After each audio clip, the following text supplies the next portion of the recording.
Good evening. How are we all doing tonight? Enjoying that beautiful, balmy New England weather? Well, we still have some before we're all sweating to death. Welcome. As you know, my name is Jim. I'm the Special Events Manager here at Hammond Castle Museum. It's my distinct pleasure to welcome you to lecture number 4 in our, it is lecture number 4 in our 6-part series involving the history of our great city, Gloucester, Massachusetts, as part of the 400th plus anniversary. Tonight, well, how do you go ahead and how do you contain a typhoon and describe it and put it into a box? How do we describe that?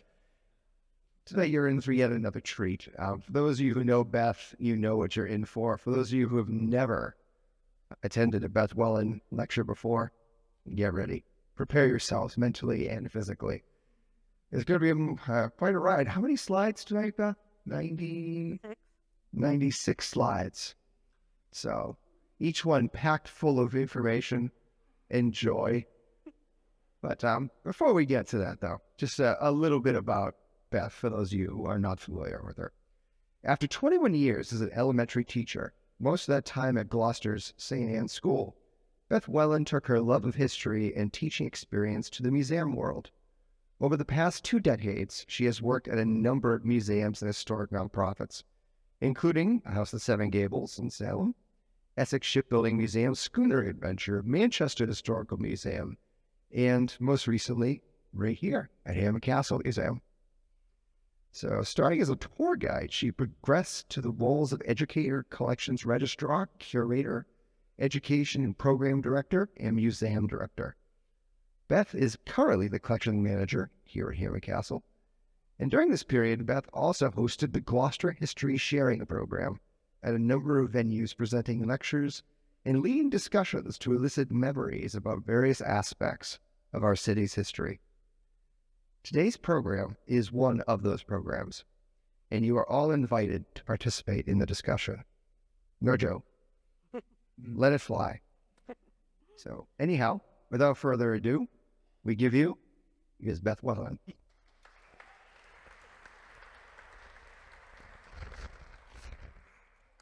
I'm serious. The more you add to this lecture, the better it will be. So please feel free to speak out, share a memory or knowledge as we go through this. And please do note who has supported this program. We were very fortunate to have a sponsor in Ruth Pino, and we were able to get a grant from the Gloucester Cultural Council, which is through the Massachusetts Cultural Council, and the Manship people are lending us their wonderful screen, so they're very thankful. All right. This is Main Street. It may not look like Main Street because none of those buildings are here anymore. But we will eventually get to this section of Main Street with another photo taken during the same day. Yes, the circus used to come to town and parade down Main Street. Okay, here we go. It's hard to see, but I'm going to trace out for you. This is the earliest map I have found so far through our city archives. On Mondays, I'm a volunteer at the city archives. And I think you all know what has happened. We had a fire in our room, and we have no idea when we're getting back in. So can't go look at anything for a while. But this right here, this big line going out through here, that is what we know as Main Street on this 1834 map. So far, this is the earliest map I've seen. And you can see where the buildings were. But what you won't see on this map is the name Main, because it wasn't called Main Street. Right here are the words Front Street. Why front? Because it was on the waterfront. Front Street is a very common name for New England coastal towns. The main street closest to the waterfront. Up here, it says Spring Street. Now, we do have a little bit of Spring Street left, but most of it got rechanged. And this map doesn't go all the way up to the head of the harbor, but further up was Jackson. it doesn't change its name for quite a while. All right, here we go. It jumped up about 2 decades. And this map is a lot easier to see. Front Street. Okay, this is Washington. So this is St. Peter's Square. Front Street. Up here, Spring Street. This is where Spring Street turns and Jackson Street continued to the head of the harbor. One of the things I want you to know, what's missing? There's no Rogers. Rogers is basically a new street in Gloucester's history. This really was our main thoroughfare through Gloucester. All right, here we go. We jumped another couple of decades, and here it is. Now it's called Main Street all the way through. Okay, I backed up. They told you, here was the date. 1878 is when they changed it. Now, we used to have a Main Street during that time period. It had to get renamed because they moved all of this to Main Street. What used to be Main Street is now called East Main Street. Okay, so here we go. Now it's all Main Street, and this map takes you all the way up to the head of the harbor, to where it meets Eastern, and now where Main Street used to start is now East Main Street. Now, notice, what do we have? The beginnings of Roger Street. Okay, we jumped a couple of decades again, and here we go. Main Street all the way up. But notice, Roger Street is getting longer. Okay, by this time period, it's reached all the way to the town landing, or St. Peter's Square as we now know it. And we've got Main Street going up. Here we go. So this is where we are. All right, we moved a couple of decades, and now look, Roger Street is paralleling Main Street, but it stops here at a street called Pierce Street. How many people remember Pierce Street? Only one. Oh, it didn't disappear that long ago. But yes, it goes to Pierce Street. Why didn't Rogers go all the way through? It was because of this. Vincent Cove. I'm going to talk a little bit more about it. But actually, Vincent Cove is its own separate lecture, too. Here we go. This is a fairly recent one within the last couple of years. Cape Ann Brewing has already changed its name. But you can see Main Street and Rogers Street has now taken over. And Main Street's gotten a lot wider up here. That was all done by urban renewal. How many people remember urban renewal? Okay, yeah. That's another, actually 2 lectures about urban renewal. And that's when the most changes happened to this area. Okay, but we're going to stick with Main Street, and we're going to start up here. And this map is 1945, and here we have the junction of East Main Street and Eastern with Main. On these maps, if you see pink, it means it's made out of brick. If it's blue, stone. Okay? If it's yellow, wood.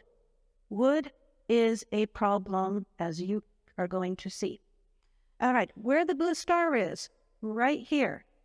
Does anybody remember this building? Didn't come down until the end of the 60s. Yep. How about when it was Brown's? Yes. Okay. This is Main Street. Look how narrow it is. This is a Google image, a recent Google image, comparing. This is right here. That's this.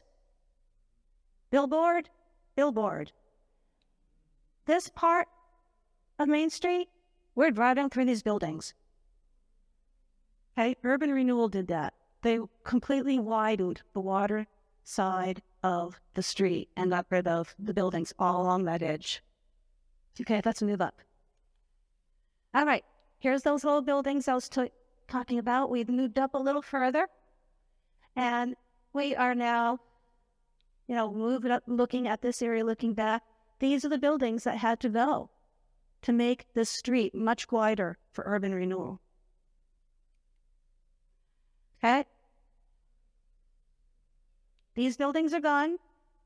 See that dip there, but that building is still there. This one's still there. It's actually hiding in the trees. This one's kind of still there, but this is missing. Okay, now this is only 1970. Who remembers what that building was? What? No? Cold storage. That was one of the cold storage buildings on the waterfront, and now it is the Speedway area. Okay, on this map, you can see where we are. There it is, that big cold storage. Now we are going to look right here. We are seeing right here is right there. This long building, wood, is right here on this picture. This building right here, I've made in blue, right on the corner of Herrick Court and Main. I think everybody knows what's on the corner of Herrick and Main. Here's an old version of it. This painting, it was green and fake brick. Anybody know what's there now? It's Crow's Nest. Here we go, 1970s. It still was those two separate buildings before it got remodeled into the current version. But notice this building, which was in the painting, is still there. But these two are missing. We know parking lots. There. And notice on this side how open it is. Again, this part would have had the buildings because it wasn't that wide before urban renewal. Okay, we've moved up a little further. This really fat, chunky arrow is showing you what this picture is. This building right here, that one. The schooner slipped in between is in this opening. This long building attached to these buildings is this complex. And we've moved up a little past Herrick's Court. And now we're going to be moving over here. Now it's hard to read. This says Perkins Wharf. And these are some old photographs and postcards of Perkins Wharf. Building, big building right there on the ocean side. It said Perkins right on it. Can't see it from this angle, but right here, now that's all fish drying. The fish flakes. And this is actually a postcard. Somebody made a postcard after January 11th, 1911. Perkins Wharf burnt down. One of their buildings, I don't know which one, was specifically for making the little boxes that they packed the fish in. Another one, of course, was processing, and you've got the drying out. But most of these big fish companies had multiple different operations happening in them, so they had different buildings for the different processes. I know Gorton's had a deboning building.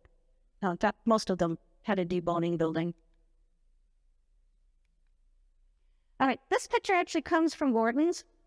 I was in their archives eons ago, and they lost the key. So, the key would tell you which of these buildings were what, but they're all Gorton's buildings. And this is a picture before 1970, I said, because there's no Rogers going along here yet. Okay? And right here where this star is, it's hard to tell in this picture, is right there, there's these two buildings. They were there until urban renewal. These are the two buildings. Can you see what's down here? That's this building. So this bit, we're actually at another part of it. This is a more recent addition. But these buildings are right here. Right here, we're driving through them. So they had to come down during that urban renewal. Urban renewal started the second half of the 60s and carried through until about 1972.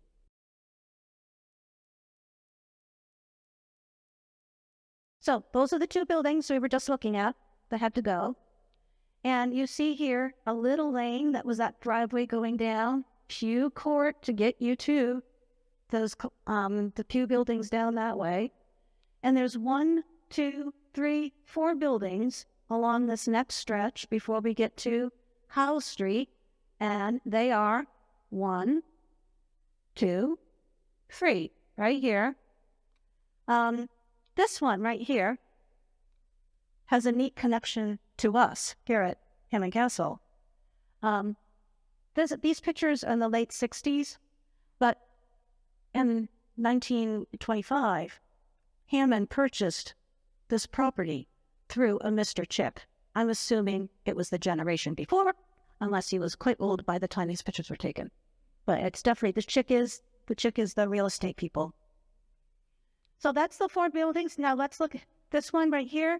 We've seen a little bit of it before it changed slides. Does anybody remember what used to be there?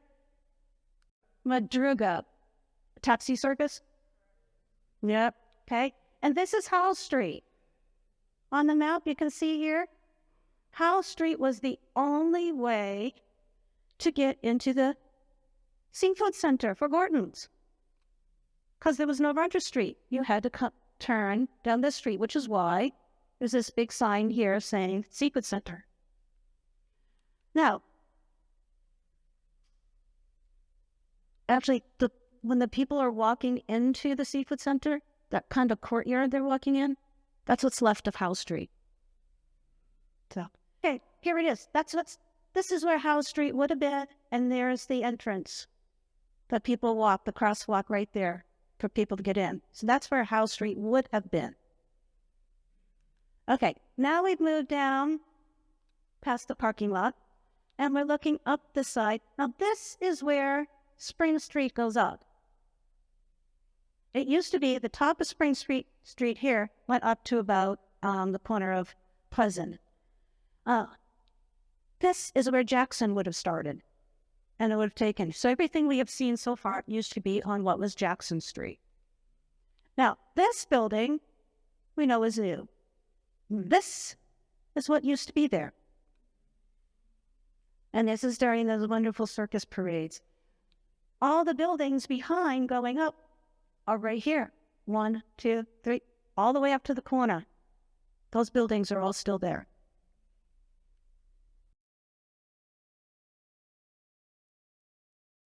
Okay, we turned around, and we're right opposite, where Spring Street joins, and we see this building.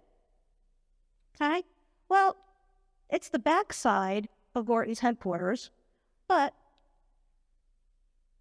in 1849, it was the front door at 83 Spring Street. This was before the name change. Okay, now it's 327 Main Street, and there were streets on both sides of this building. One going down this way was called Pew Lane. There's a little bit left of it. It's the driveway down past through the cannery to the wharf. That is what's left of Pew Lane. Now, Vincent Street was on the other side. And here's the corner, right here, Vincent Street. It's hard to see, but there's a little sign here that says Vincent Street. That's the Pew headquarters building. That little opening is the entrance to Vincent. And this is Main going up a little further up. So let's take a detour and look at Vincent Street. This picture is being taken from Vincent Street, and you see the car driving up to Main. You might recognize some of these buildings here. This is the view that we're seeing. And this is the safe spot. 1903, there was a lot more wooden buildings as we saw on that old picture on the previous slide. Down below here, you see one little white building, a little shed thingy, and then this big brick building. There you go. Building, again, made out of brick and stone, and the little shed. What does the fronts look like?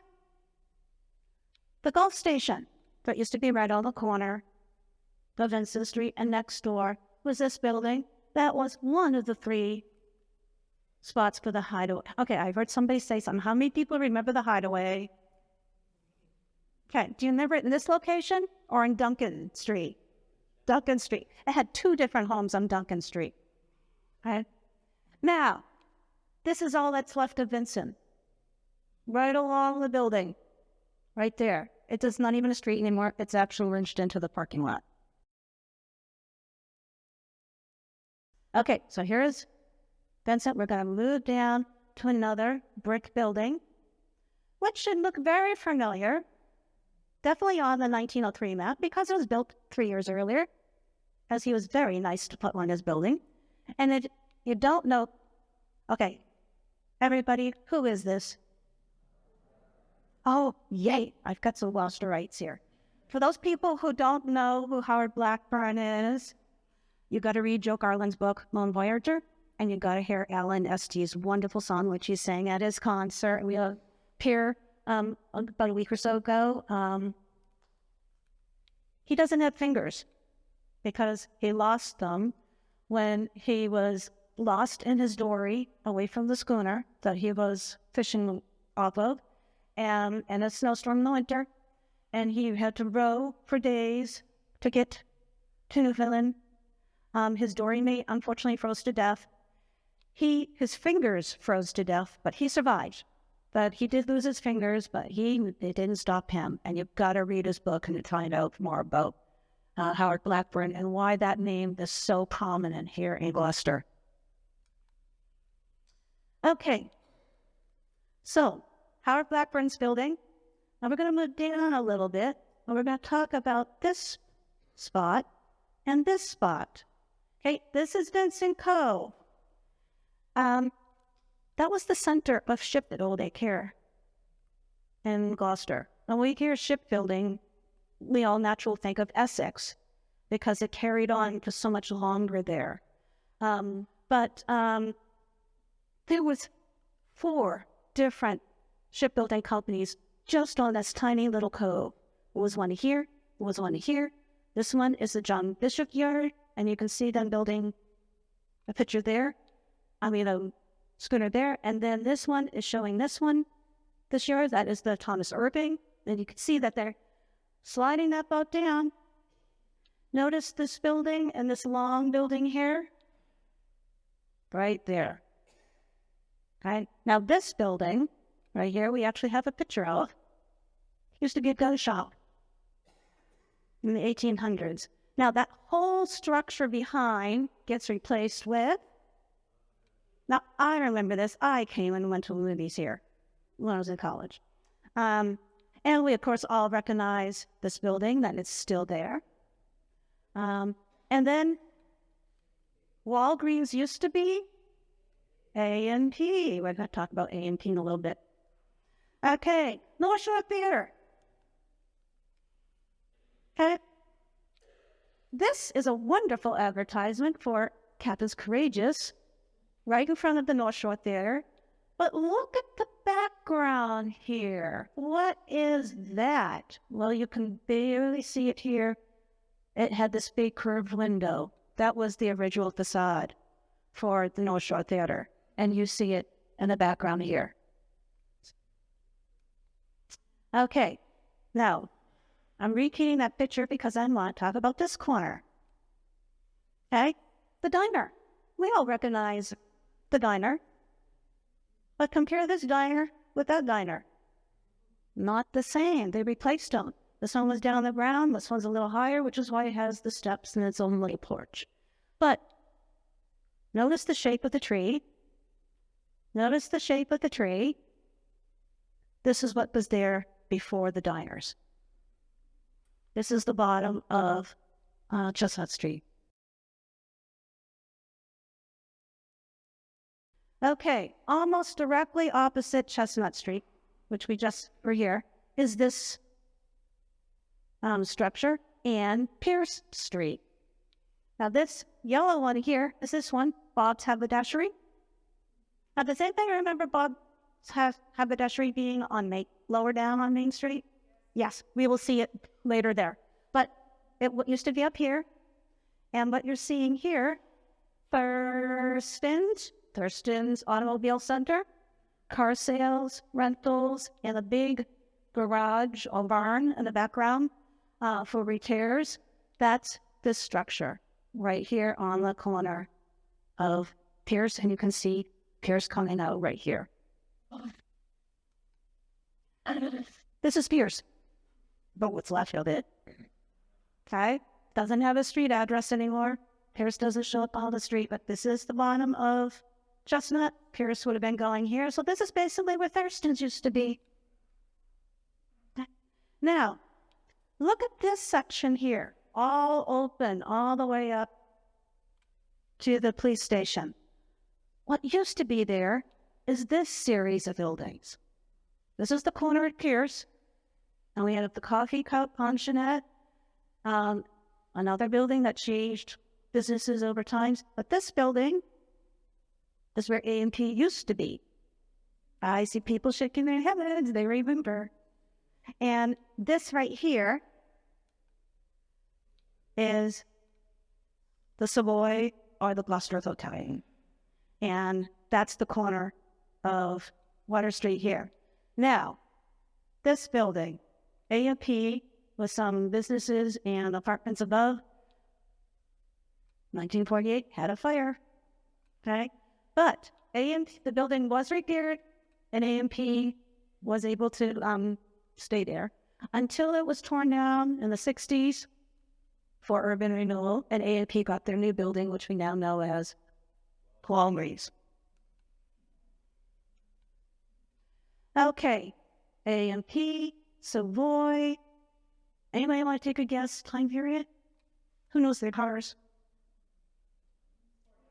20s, 30s, 20s, 30s. Okay, same picture. 60. 60s.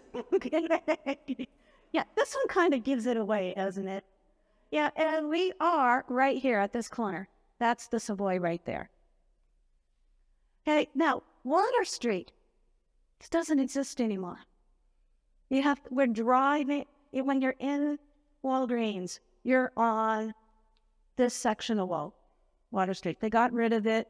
And when they got rid of all these buildings, they just put that retaining wall so that this is all parking lot now. Okay. Almost directly across the street from Water Street is where Elm Street connects. On this map, 1888, we have this building, the Smith's Hotel. We have this building, the Elm House. Both of these are hotel boarding houses, and they had businesses on their first floors. This one had a restaurant on the first floor at some point. But jump only 10 years. Something happened to this building. You can still see the imprint of the upper part here, but they have built out and connected and made this gigantic conglomeration. And there are some very large brick buildings built behind it. Okay, let's see what those are. Well, here is the building that's still there, but you've got the connected brick building there. Elm is still there. Okay, at least in this picture, which is about 1872. This gets replaced with this. That brick building there, right here. And this all got replaced with hard cameras, which is now a new big thing. So none of us have fond memories of the new big thing, but we all have fond memories. Oh, they had the best popcorn shrimp. All right. So why did they build this big thing? Because of this. Okay? 1926. Remember that big conglomeration of buildings that all got meshed together? This one caught on fire and damaged all the rest of them. You can see what used to be the Smith House is now the National House Furnishing Company. That's a name that's stuck around for a long time. Everybody's nodding their heads. Okay? This was, that says WG, but it's supposed to be C. WC Brown's, or we now know Brown's Department Store. It originally looked like this before it burnt down.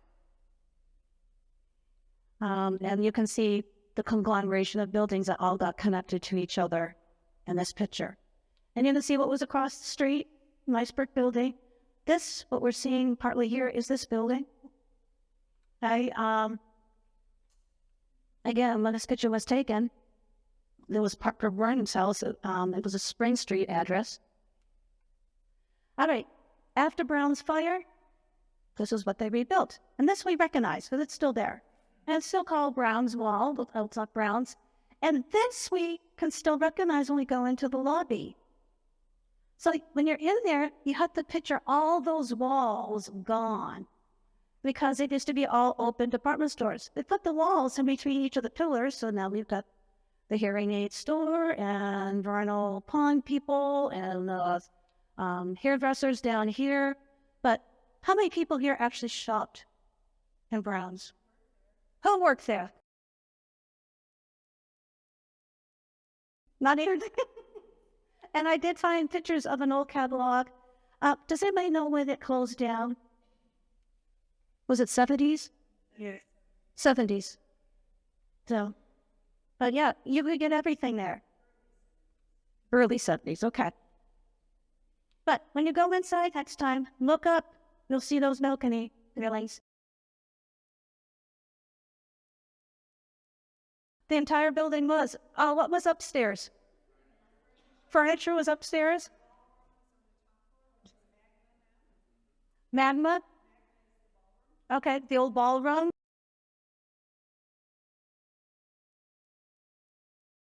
Oh, Mr. Shepherd, he moved all over the place on Main Street.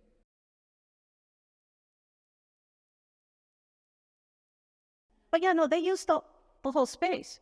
But I did hear about the ballroom.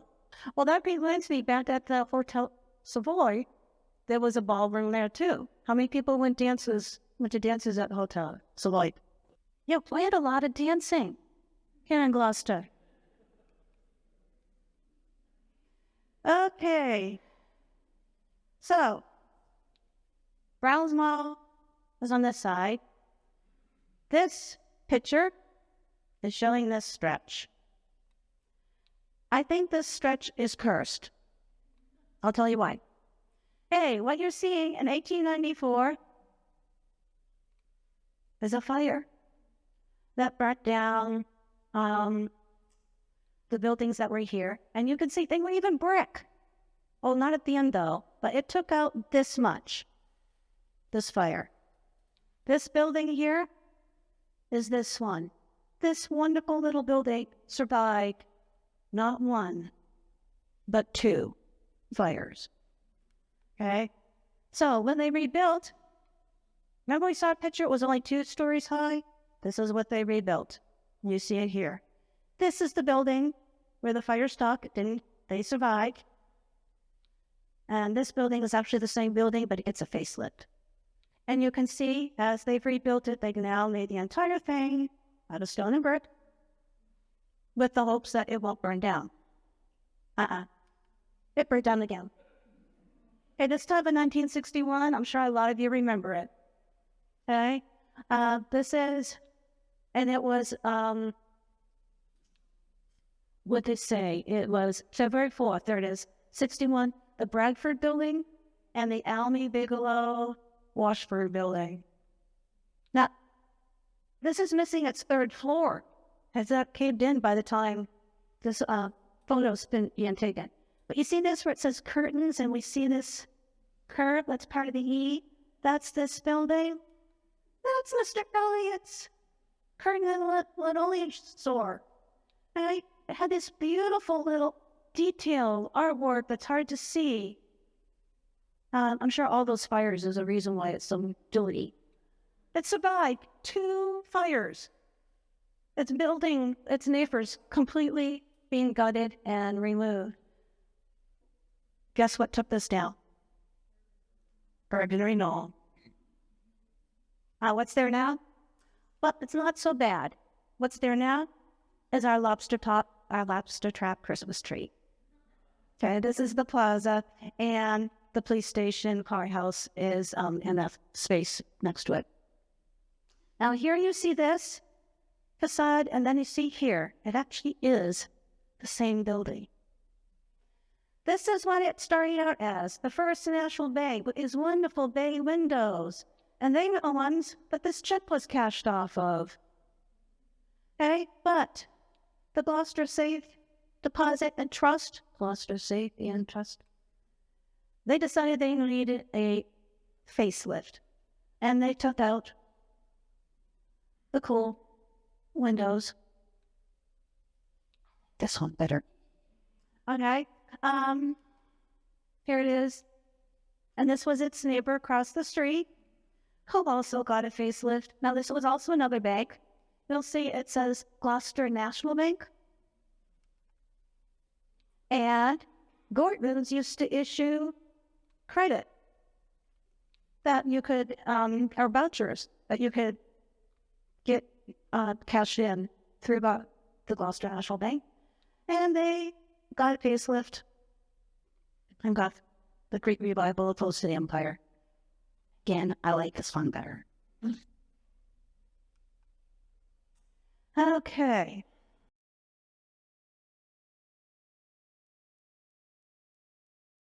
This is showing, we got more than halfway down Main Street at this point. These squares are showing where two major events happened that majorly transformed Gloucester. Anybody want to guess what they were? Fires. Yep. This time, not one or two buildings. This time, 30 to 40 buildings each time. I mean, this is like a Chelsea fire. First one was here, 1840s. Second one, 1864. We actually have pictures from the 1864. Again, over 30 buildings lost. Now, this building here, and you see it here, it survived. That's this building. This is a corner of Pleasant and Main. It was the old post office and custom house. And after they built the one that we now use on Dale, they decided they would replace it. And here we are looking up past it. Notice that this picture predates the other side of Brown's, which now is where the studio 6223 Studios is. And we can see the Old Baptist Church. And right here, I had to fill this in, is a shop, Ford and Wass. They had the cutest advertisement cards. Now, a little lady who lived in a shoe apparently also drove one. Okay, but 6th Street opposite, 6 Pleasant Street opposite the post office. This is what replaced our custom house post office. Now, I don't know how many of you have ever bothered to look up, but there's some really cool Art Deco details up there. So next time you're down, look up. You know, now of course we all know it has Art Haven and a myriad of other companies in it. Again, early on, but really cool details up there. Okay, that's the custom house, Pleasant, Duncan. We're looking down. This building, Weatherall, is the old drugstore. You can tell by the old drugstore symbol. And it later becomes Sterling Drug, which is a name I think many of you remember. Okay. It is actually the same building, just with a couple of facelifts and new windows. And up above is where the Master Mariners Association used to meet. Now, the Master Mariners are where they refit the fishermen who weren't fishing, and mostly the retirees, would hang out and notice their decor. Pictures of the vessels, models, and most of the pieces from this association were donated to what's now the Cape Ann Museum when they did shut down. But if you've ever read any of James Connolly books about the fishermen, he got all his stories in this room.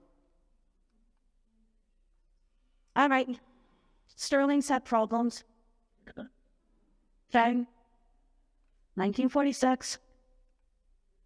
There it is, taking out the whole building, and it had atomic cans at one end of it. And they ended up having to remove it. And what they replaced it with, we probably all remember. Now, it wasn't sterling drug in the 80s. In the 80s, I remember in a Salvation Army thrift store and then the Mystery Train record store. Okay, before it got replaced by the bank. Notice this side of Main Street, these two taller buildings are remnants of an older era. And you can see what it used to look like on that side here. Okay, this is taken between 1913 and 1916. This is, again, those same two buildings, but looking up from down there. And this is the opposite side. In our original picture, they were riding white horses. Well, here's the camels coming. Now, most of all these buildings are gone. See, that's the custom house. That's a weather rolls right there. And you can see all these different buildings. Now, this is one where it stands out uniquely. We're going to be keeping our eye on it. Okay, right there. This is what the block looked like. Again, what the block looked like. Notice that building. Again, we're progressing through history. You can tell by the cars or the lack thereof. A good rule of thumb when you're looking at these old pictures, if it's horse-drawn, it's going to be before 1900. If you're seeing cars, you're going to be after 1900. And the first decade, there's a crossover. But yeah, date your cars. All right, this building, here's a front-on picture. This is the Cape Ann National Bank. This was one of the banks that was allowed to print currency before the United States decided to make its own mint. Banks used to make their money, and this one did. And they decided they didn't like this building. They replaced it with this. I think somebody failed architecture school. I'd much rather kept that.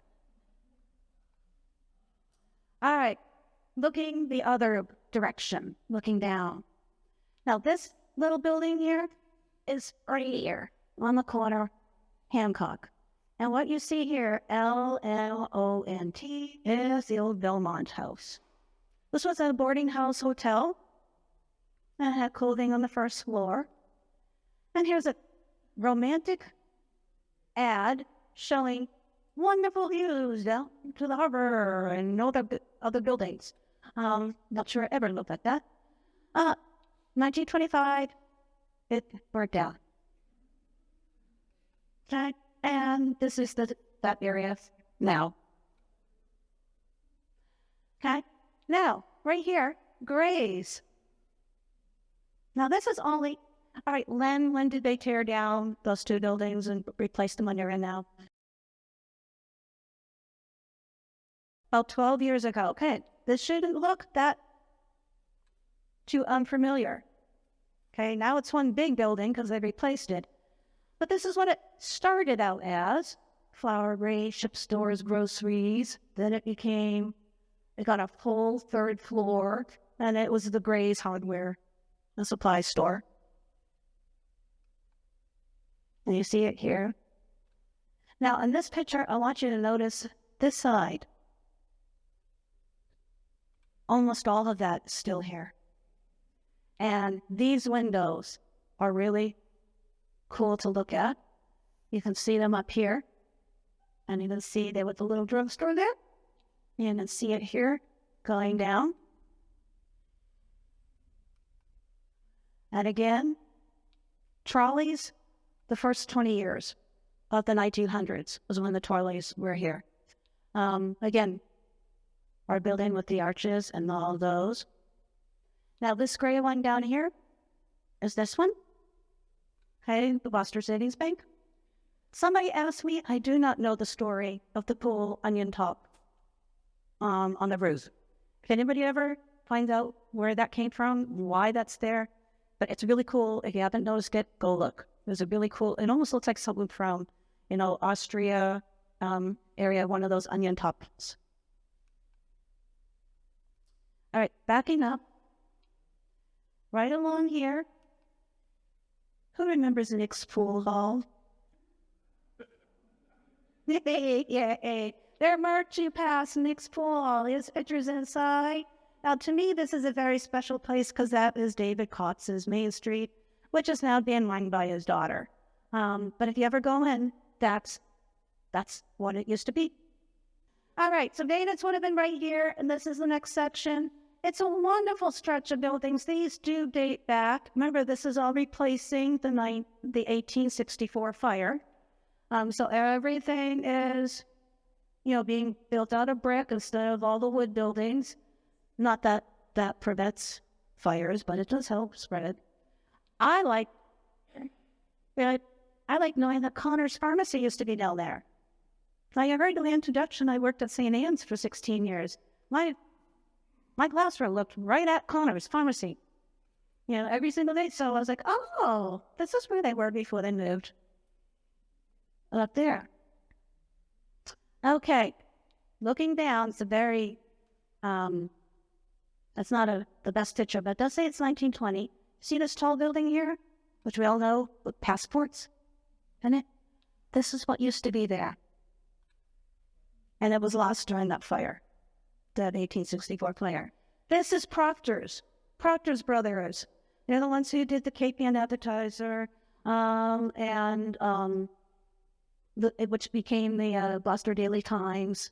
So job printing, books, stationery, magazines, newspapers, all started there. And this was their replacement building. And you can see it right here. And you see this lower stretch. Again, you see it here. Notice this building with this wonderful little bay window. Here's that bay window. Anybody go pay their bills for the electric company down there?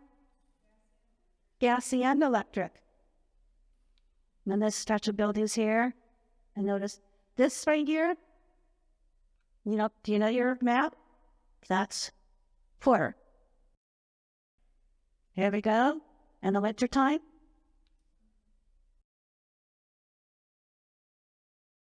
Busy Bee. I love this ad. Okay, how many people ate at Busy Bee? Your father owned it? Open day and night, reasonable prices. And that's the one thing I kept hearing when I do this program with the seniors at the Rose Baker Center or at Seacoast Nursing Home. Best food was right there. Okay, there's that bump out window. Busy Bee would have been right around this area. And here's Porter. Now, it's empty here, but this is what used to be there. All right? Again, and here you can see the building that used to be there. Now, I believe it was the 1980s that burnt down. Does that sound about right? And look at this. Isn't that cool? That's what we got instead. Can you tell I like older buildings than... Yes, I'm extremely biased. I'll tell you with that right off the bat. All right, coming down that stretch again.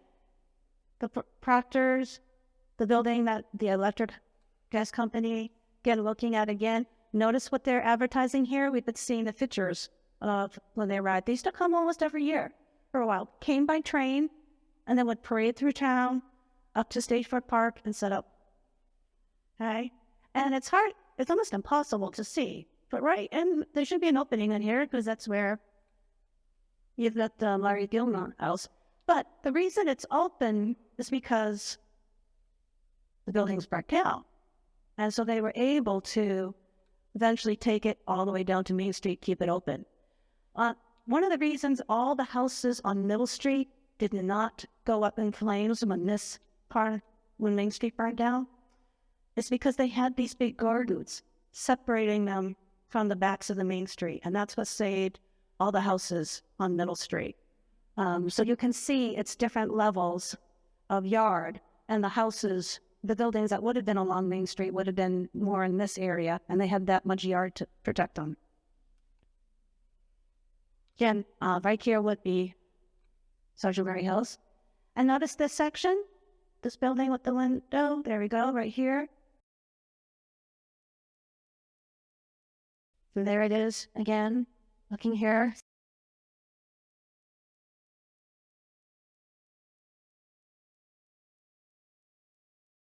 We recognize this one. And look at these old images of what it would look like going down to the end of the street. Now this, it doesn't say it now. If you go and look, it's been filled in, but this was a bank. At least upstairs, because the singer-songwriter machine store was there on the first floor. Now it makes really good sandwiches. It was Cape Ann Savings Bank. That was a very small building for Cape Ann Savings Bank. Okay, this area is all open. This is what used to be there. And this right here is a close-up of it. Notice the cars with time period. Here we're looking back. And again, at that building with the one windows. Actually, that's another building with one window. That was a little further up still. Okay, cars, 40s. All right, wrapping up this building.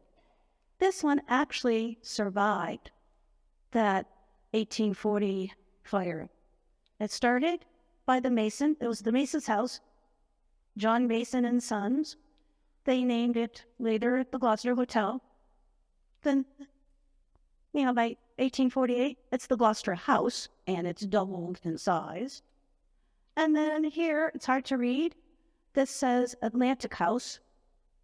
And then this one up here, it says the Puritan House. All hotels. Right here. Now, what's neat is, at this point is when they had started having this balcony. Here you can see it more prominent, and by this point, it's really nicely detailed. And unfortunately, it's all gone. The building's there, but they don't have the balconies anymore. I think, again, 40s, early 50s maybe. The porches are gone. Door's still there, opening up to no place. Bingo's going on, but you can see what's going on up there. And this is the view we have of it today.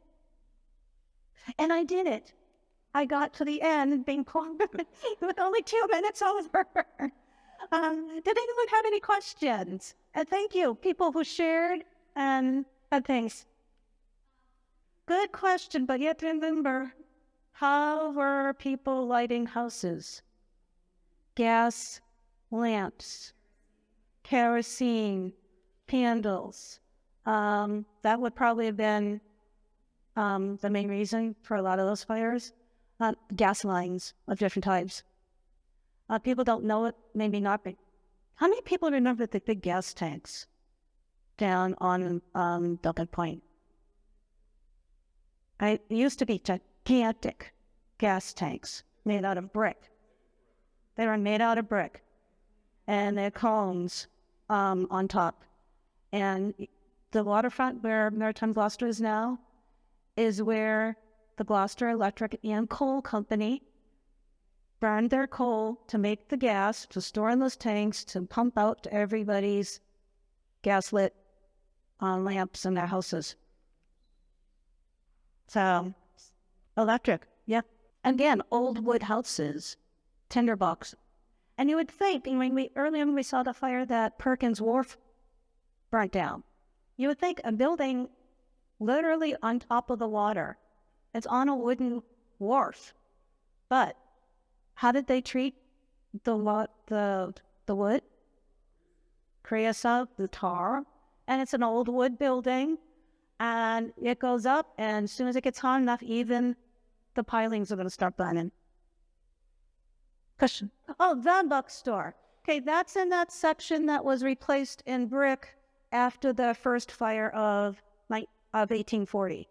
That whole stretch, where Virgilio's is, everything, that's all was replaced after that lower fire. Now, she just mentioned a name that most of you don't know. Do you know a Cafe Bishko, between Cafe Bishko and the olive oil company? is that nice alleyway. That used to be Boynton's Way because that was the only way to get to Boynton's Wharf down there before Roger Street was built. And anytime you see a gap that's not an official driving street, that's an access to fish companies, before Roger Street. Okay.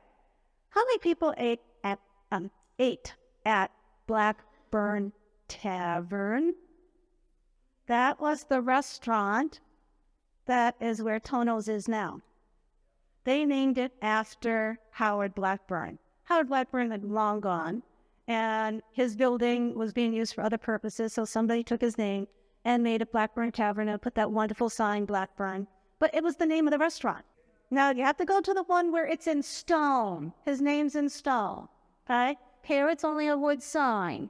But then again, you have to be careful about our names carved in stone here in Gloucester, because what does it say up on Harbor Loop? 3 times carved in stone. Fitz, Hugh, Lane, 3 times. But his name's really Henry. Okay, but it's just a fun thing when you're doing the walking tours along there. Any other questions?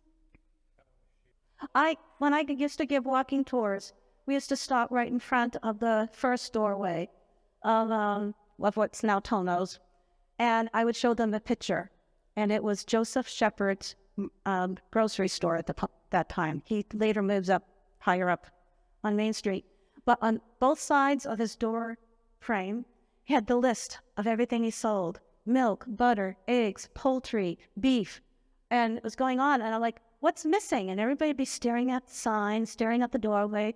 The one thing that was missing was Fish. There's plenty of other places to buy fish, so he didn't bother. Okay? And so it's really fun when you're, walking, and there's some great old photos out there, and it's so much fun to take that old photo and go and find the spot where it was taken. And that's actually how my history sharing program started. I was doing walking tours for Schooner Adventure, showing about the waterfront, and people came on the tours who would say, "Oh, I grew up in that building that's not there anymore." I'm like, "Oh, I have to talk to people who have memories." And so then I started going to Rose Baker Center and then Seacoast Nursing with these pictures and slideshows and stuff like that. So did that for many years. Yes, the Strand, which is now the parking lot next to the Brass Monkey. And there were actually a couple of theaters. We saw the North Shore Theater. I didn't show pictures of the Strand because I'd yet to find a good picture of the Strand. If anybody has pictures of the Strand, share.